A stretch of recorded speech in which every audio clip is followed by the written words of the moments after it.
श्री स्वामी समर्थ. प्रेक्षकांनो, इकडे तू अनोळखी तरीही सोबती या मालिकेमध्ये आता जबरदस्त असा ट्विस्ट येताना आपल्याला पाहायला मिळणार आहे बरं का. मालिकेमध्ये आता सलीलने या निक्कीची आबरू लुटलेली असते आणि हा सगळा प्रकार इकडे अर्पिता आणि आपल्या या समीर समोर आलेला इथे पाहायला मिळणार आहे. समीरला तर खूप मोठा धक्का बसलेला असतो. त्याच्या सख्या भावाने त्याच्या सख्या मेहुणीबरोबर असं गैरकृत्य केलं, ही गोष्ट समीरला इथे अजिबात पचत नाही आणि समीर रागाच्या भरात इकडे सलीलची चांगलीच धुलाई करतो. सलीलचं चांगलंच मुस्काड फोडताना आपल्याला पाहायला मिळणार आहे आणि ही बातमी वाऱ्यासारखी सगळीकडे पसरलेली असते, कारण राजसीने या बातमीचा पूर्णपणे घाणेरड्या प्रकारे वापर केलेला असतो आणि सोशल मीडियावर ही गोष्ट व्हायरल केलेली आपल्याला इथे पाहायला मिळणार आहे. आणि ही गोष्ट जशी काय इकडे कविताला कळते की तिच्या लाडक्या निक्कीसोबत त्या निलांबरीच्या मुलाने सलीलने असा गैरप्रकार केला आहे, त्यानंतर इकडे आता निक्कीची आई म्हणजे कविता डायरेक्ट इकडे भडमकर चाळीवर आलेली असते आणि तिने या निलांबरीच्या अक्षरशः झिंजा उपटलेल्या असतात. इकडे कविताने खूप म्हणजे खूप चाळीत येऊन तमाशा केलेला असतो आणि हे सगळं मालिकेमध्ये खूप डेंजर पद्धतीने दाखवलं जाणार आहे. तुम्हाला जर हे सगळं कशा प्रकारे मालिकेमध्ये घडत जाणार, का घडत जाणार हे जाणून घ्यायचं असेल तर तुम्ही आपला हा व्हिडिओ अगदी शेवटपर्यंत बघा, म्हणजे तुमच्या सगळं काही इकडे लक्षात येऊन जाईल बरं का. प्रेक्षकांनो, आता इकडे मालिकेमध्ये आपल्या समीरचा वाढदिवस असतो आणि समीरच्या वाढदिवसानिमित्त घरातले सगळेच जणांनी आज खूप छान तयारी केलेली असते. अर्पिताने सांगितल्याप्रमाणे निलांबरीने अगदी इकडे पंचारतीचं ताट केलेलं असतं आणि त्यानंतर समीरचे सगळेजण मिळून इकडे आता औक्षण करतात. आता इकडे पाटाभोवती ही निलांबरी छान रांगोळी काढत असते. त्यावर आता ही दीदी बोलते की आई, समीरचा बड्डे तर कित्येक वर्ष झालं येतोय, पण पहिलं तर तू असं कधी केलं नाही, मग आजच का? यावर निलांबरी बोलते की हे सगळं त्या अर्पिताने सांगितलं आहे.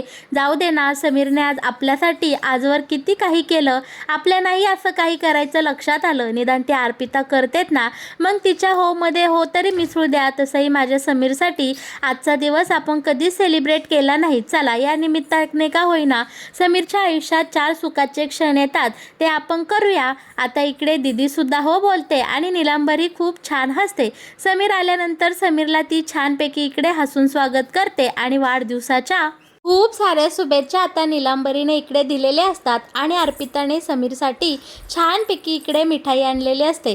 छानपैकी आता समीरला पाटावर बसवलं जातं. सगळेजण आता खूप आनंदात असतं बरं का.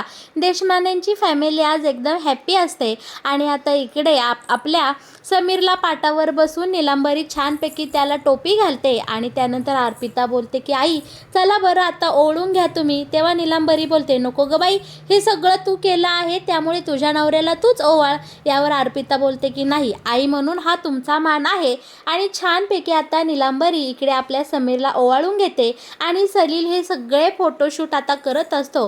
सलीलला फोटो काढायला खूप आवडत असतात आणि त्याने इकडे निलांबरीचे, समीरचे आणि सगळ्या ह्या गोड आठवणी छानपैकी आता मोबाईलमध्ये कैद केलेल्या असतात. त्यानंतर आता एका पाठोपाठ इकडे रेणुकासुद्धा समीरला आता छानपैकी ओवाळून घेते आणि रेणुकाचं झाल्यानंतर आता इकडे आपल्या अर्पिताने तिच्या लाडक्या नवऱ्याला म्हणजे समीरला इकडे वाढदिवसानिमित्त छानपैकी ओवाळून घेतलं असतं. अक्षदा वगैरे टाकून इकडे समीरचा आज सगळ्यांनी खूपच लाड केलेला असतो. त्यानंतर आता समीर घरातल्या सगळ्या थोरा मोठ्यांचे आशीर्वाद घेतो. आईच्या पाया पडतो, बहिणीच्या म्हणजे दिदीच्या पाया पडतो, बाबांच्या पाया पडतो. सगळ्यांचे आशीर्वाद घेऊन झाल्यानंतर आता इकडे सलीलला बोलवलं जातं. तेव्हा आता आपला समीर बोलतं की आता मी ह्याच्यासुद्धा पाया पडायचं का? घरामध्ये खूप सुंदर आनंदाचा माहोल तयार झालेला असतो. निलांबरीचे अगदी डोळे भरून आलेले असतात की एवढ्या वर्षानंतर हा इतका गोड क्षण आपण कधीही घरामध्ये साजरा केला नाही, म्हणून इकडे निलांबरीला वाईट वाटत असतं. पण या आनंदाच्या क्षणी आता समीर छानपैकी सलीलची गळाभेट घेतो आणि सलीलसुद्धा आता भावाचे आशीर्वाद घेतो. खरं तर आज सलीलला जरा अपसेट वाटत असतं, कारण तो आज निक्कीला घेऊन हॉटेलला जाणार असतो. त्याच्याकडनं आज खूप मोठं पाप होणार असतं, त्यामुळे आज त्याचं मन काही इकडे थाऱ्यावर नसतं. भावाभावातलं हे प्रेम पाहून इकडे दीदी, नीलांबरी, अर्पिता आणि घरातले सगळेच खुश झालेले असतात. त्यानंतर श्रीयू येतो आणि छानपैकी मामाला ग्रीटिंग कार्ड आणि फुलं देऊन इकडे छान मामाला वाढदिवसाच्या शुभेच्छा देतो. त्यानंतर नीलांबरी बोलते की सगळं कोड कौतुक झालं असेल तर मी केलेली खीर खाऊन घे बरं, त्याने सुद्धा पोट भरेल का फक्त शुभेच्छांनी पोट भरलं आहे?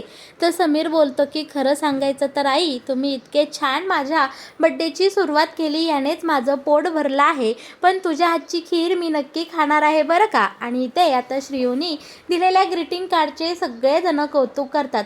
नीलांबरी आता इकडे खोचून अर्पिताला बोलते की फक्त इकडं ओवाळणी आणि शुभेच्छांनीच बड्डे साजरा होणार आहे का? काही गिफ्ट वगैरे देणार आहे की नाही माझ्या मुलाला? तेव्हा अर्पिता बोलते की हो देणार आहे, पण संध्याकाळी, आता नाही बरं का. संध्याकाळी ह्यांच्यासाठी खूप छान सरप्राईज प्लॅन केला आहे, तेव्हा मी त्यांना गिफ्ट देणार आहे. त्यानंतर आपल्या अर्पिता इकडे तिच्या समर्पिता किचनला सगळे डबे वगैरे भरून देण्यासाठी आलेली असते. जिग्नेश भाई आता इकडे आज मदतीला आलेला असतो, कारण समीरचा बड्डे असल्यामुळे आज समीरला काही काम सांगायचं नाही असं अर्पिताने ठरवलेलं असतं. आणि जिग्नेशकडून आता अर्पिताला कळलेलं असतं की आज सलील कोणतेही काम करणार नाही, त्याला आज कुठेतरी बाहेर जायचं आहे. हे विचारण्यासाठी आता अर्पिता सलीलला बाहेर येते, तर सलील फोनवर बोलत असतो की हो, त्या सनफ्लॉवर हॉटेलला निकी पुरोहित आणि सलील देशमाने नावाने एक रूम बुक झाली आहे, ती बुकिंग आमचीच आहे, ती कन्फर्म करा असं आता सलीलने इथं सांगितलेलं असतं. आणि हे सगळं आपल्या अर्पिताने पाठीमागून ऐकलेलं असतं. अर्पिताच्या पायाखालची अक्षरशः इथे जमीन हादरलेली असते की निक्की आणि सलील भाऊजी हॉटेलला का जाणार आहे? मी तर निक्कीला सांगितलं होतं की या नात्यात मी सांगेल तोवर पुढं जायचं नाही. नक्की ही दोघं जण काय करणार आहे? आणि सलील भाऊजींच्या नक्की भावना नीट असतील ना? नक्की काय झालं असेल या विचाराने आता अर्पिता हादरून गेलेली असते. आणि आता इकडे जिग्नेश बाहेर येतो आणि बोलतो की वहिनी, ते उपासाचे डबे कोणते आहे सांगा ना. यामध्ये या सगळ्या गडबडीत आता सलील इथून निघून जातो. आणि बरं का, सलीलने आता इथे या आपल्या निकीला सांगितलेलं असतं की तू जेव्हा घराबाहेर पडशील ना, तेव्हा तुझा फोन स्विच ऑफ करून ठेव, तो चालू करून ठेवू नको, म्हणजे तुला फोन करून कुणीही सारखे प्रश्न विचारणार नाही किंवा डिस्टर्ब करणार नाही. अर्पिताला मात्र आता तंद्रीच लागलेली असते की सलील आणि ही निक्की नक्की हॉटेलला जाऊन करणार तरी काय आहे. तेव्हा आता इकडे अर्पिता विचार करते की आता ही गोष्ट समीरच्या कानावर घातली पाहिजे आणि घाईघाईने ती समीरजवळ जाते. पण आज समीरचा वाढदिवस असल्यामुळे अर्पिताला वाटतं की समीरला कसलंही टेन्शन द्यायला नको. एवढ्या चांगल्या दिवशी त्यांच्या मनात उगीच त्यांच्या भावाविषयी आणि निकीच्या नात्याचं रहस्य कळायला नको, नाहीतर त्यांचा अख्खा दिवस इकडे खराब होऊन जाईल. बरं का, हा विचार करत अर्पिता तोंडात आलेले शब्द तोंडातच ठेवते आणि समीरला बोलते की मी आलेच, जरा माझं काम आहे असं बोलून ती आता घरी जाते. घरी जाऊन तिने सगळं आवरलेलं असतं, कारण तिला आता इकडे सलील निक्की ज्या हॉटेलला गेले तिकडे जायचं असतं. एकीकडे राजश्री आणि विराजने भन्नाट प्लॅन केलेला असतो. ते खूप खुश असतात, कारण त्यांना आता इकडे वाटत असतं की आज सलील निक्कीच्या आयुष्याची वाट लावणार आणि अर्पिता समीरच्या आयुष्यात खूप मोठा धूमधडाका होणार असं राजश्री आणि इकडे या विराजचं जबरदस्त सेलिब्रेशन चालू असतं. पण अर्पिता बोलते की आज कसल्याही परिस्थितीत निक्की आणि सलील भाऊजीकडनं मी कुठलीही चूक होऊ देणार नाही असा विचार करत अर्पिता आता त्या हॉटेलला निघालेली असते. नीलांबरी आता अर्पिताला अडवते, बोलते की अगं कुठं चालली? आपल्याला पार्टीची प्लॅनिंग करायची आहे ना, आज सरप्राईज प्लॅन द्यायचा आहे ना समीरला. आता इकडे आपली ही अर्पिता बोलते की आई थांबा, माझं खूप महत्त्वाचं काम आहे. आणि अक्षरशः इकडे आपली अर्पिता या नीलांबरीचा हात वगैरे झटकून तिला पाट्यावर मारत आता घाईने इकडे आता या हॉटेलला येऊन पोचलेली असते. तिकडे निक्की आणि सलील सुद्धा हॉटेलला निघालेले असतात आणि ते अर्पिता आधीच हॉटेलवर पोहोचलेले असतात. निक्की घाईघाईने घरच्यांना धुडकावून इकडे हॉटेलवर येऊन थांबलेली असते आणि ती बोलते की सलील देशमाने आणि आपली निकी पुरोहित यांच्या नावाने इथे एक रूम बुक आहे, प्लीज मला ती सांगा. पण मात्र इकडे तिथं त्या हॉटेलचा नियम असतो की बाहेरच्या कोणालाही ही माहिती द्यायची नाही. अर्पिता खूप सारी रिक्वेस्ट करते आणि या सगळ्यामध्ये तिचा खूप टाईम निघून गेलेला असतो. आणि दुसरीकडे या सलीलने नालायकाने राजसीने दिलेलं काम अगदी चोख पार पाडलेलं असतं. निक्कीला ज्यूसमधून त्याने ते औषध दिलेलं असतं आणि त्या औषधामुळे इकडे निक्कीला नशा चढलेली असते आणि सलील निक्कीसोबत जे काही करतोय ते सगळं आता या दोघांच्या संमतीने झालेलं असतं. या सलीलने निक्कीची आबरू इकडे लुटलेली असते आणि त्या दोघांमध्ये जे घडायला नको तोपर्यंत हे सगळं घडून गेलेलं असतं. सलीलने तो व्हिडिओसुद्धा तिकडे त्या राजसीला पाठवलेला असतो आणि त्यावेळी नेमकी आपली अर्पिता तिथे हॉटेलवर जाते आणि सलील निक्कीला नको त्या अवस्थेत तिथं पाहते. या सगळ्याला आता खूप उशीर होऊन गेलेला असतो आणि आपल्या निक्कीसोबत खूप काहीतरी चुकीचं घडून गेलेलं असतं. अर्पिताला हे सगळं पाहून खूप धक्का बसतो. अर्पिता अगदी रडवेली झालेली असते. कशीबशी तिथनं तिच्या बहिणीला आवरते आणि सलीलचं हे घाणेरडं रूप आता इकडे आपल्या या अर्पिता समोर उघड झालेलं असतं. अर्पिता निक्कीला त्या अवस्थेमध्ये कशीबशी आवरते आणि तिला तिथनं घेऊन तडक निघते. तोवर आता राजसीने इकडे हा व्हिडिओची अख्खी वाट लावलेली असते. राजसी आणि विराजने मिळून तो व्हिडिओ सोशल मीडियावर अपलोड केलेला असतो आणि वाऱ्यासारखा अगदी हा व्हिडिओ सगळीकडे व्हायरल झालेला असतो. आणि बरं का, राजसी आणि विराज विचार करत असतात की आता ही बातमी सगळीकडे वाऱ्यासारखी पसरेल आणि त्यानंतर या पुरोहित आणि या देशमाने घराण्यामध्ये जो काही भडका उडणार आहे तो पाहायला आपल्याला खूप गंमत येणार आहे. आणि खरोखरच इकडे वाढदिवसाचे स्टेटस चेक करता करता समीरच्या हातीसुद्धा हा निक्की आणि सलीलचा हा व्हिडिओ आलेला असतो आणि फोनमध्ये निक्की सलीलच्या या अवस्थेतले फोटो आणि तो व्हिडिओ बघून आता इकडे आपल्या समीरच्या पायाखालची सुद्धा जमीन हादरलेली असते. त्याला काय करावं काही सुचत नसतं बरं का. आणि हे सगळं कांड करून आता हा सलील अगदी भोळा बनून घरी येऊन थांबलेला असतो आणि तिकडे अर्पिताला खूप टेन्शन आलेलं असतं.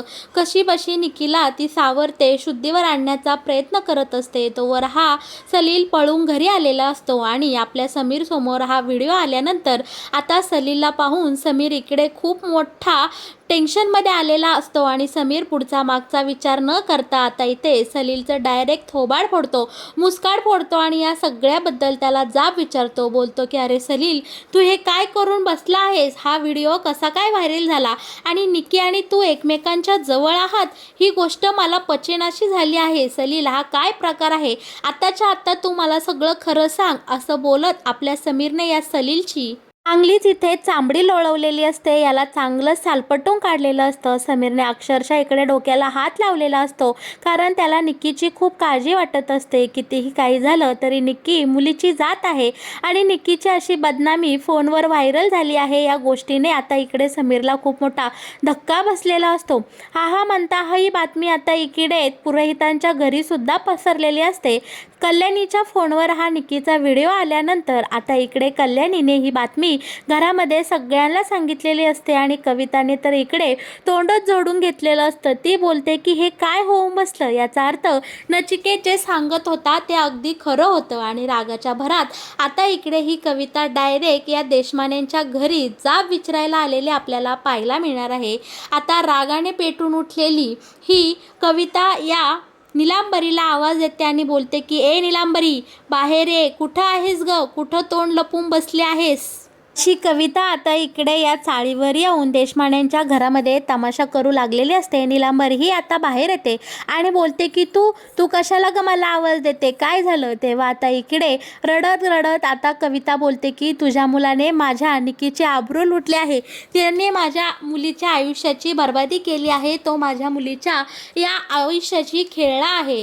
तुझ्या त्या नालायक मुलाने काय करून ठेवलं बघ. त्यांचा हा व्हिडिओ सगळीकडे व्हायरल झाला आहे आणि प्रेक्षकांना अक्षरशः तो व्हिडिओ पाहून इकडे निलांबरीला सुद्धा खूप मोठा धक्का बसलेला असतो. तिच्या डोळ्यातून घळाघळा इकडे अश्रू वाहू लागलेले असतात. ती बोलते की सलील आणि निक्की, अगं हे काय होऊन बसलं? आणि तिला सुद्धा इकडे खूप वाईट वाटलेलं असतं कारण या दोघांचा इतका अश्लील व्हिडिओ सगळ्या सोशल मीडियावर आता व्हायरल झालेला असतो. आणि या सगळ्याबद्दल आता इकडे कविता निलांबरीला जाब विचारत असते की तुझ्या मुलाने माझ्या मुलीची आबरू लुटली आहे. या सगळ्याची मला भरपाई करून हवी आहे. अगं भांडणं एकीकडं, वाद एकीकडं आणि हे काय होऊन बसलं या विषयात आता इकडे डायरेक्ट कविताने इकडे निलांबरीच्या झिंजा धरलेल्या असतात. आणि आता या सगळ्या घडल्या प्रकाराबद्दल म्हणजे सलील आणि निकीच्या या प्रकरणावरून इकडे नीलांबरी आणि कविता जोरजोरात भांडू लागलेले असतात, एकमेकींना नावं ठेवत असतात, एकमेकींच्या मुलांची इज्जत काढत असतात. पण या सगळ्यामध्ये मात्र समीरने या सलीलला चांगलंच इकडे धरून ठेवलेलं असतं आणि इथून आता सलील आता पळ काढायचा प्रयत्न करत असतो. पण मात्र समीर असं अजिबात होऊन देत नाही. त्याने सलीलला इथे चांगलीच आता कान उघडणी करत चांगलं झोडपून काढलेलं असतं, मारलेलं असतं. आणि आता इथे निकी आणि सलीलच्या नात्याचा नक्की काय नाही निवाडा करायचा याबद्दल आता खूप मोठी बैठक बसलेली सुद्धा आपल्याला येणाऱ्या काही भागांमध्ये इथे पाहायला मिळणार आहे. तर मग प्रेक्षकांनो, कसा वाटला तुम्हाला अनोळखी या मालिकेत येणारा हा नवीन ट्विस्ट? मालिकेचे असेच नवनवीन अपडेट जर तुम्हाला सगळ्यात आधी जाणून घ्यायचे असतील तर तुम्ही नक्कीच आपल्या चॅनलला सबस्क्राईब करा आणि हो व्हिडिओला लाईक केल्याशिवाय अजिबात कुठे जाऊ नका, कारण या मालिकेचे नवनवीन अपडेट तुम्हाला आपल्या या चॅनलवरच पाहायला मिळतील. तुम्ही माझा हा व्हिडिओ अगदी शेवटपर्यंत मन लावून पाहिलात म्हणून मी तुम्हा सर्वांचे इकडे मनापासून आभार मानते. धन्यवाद.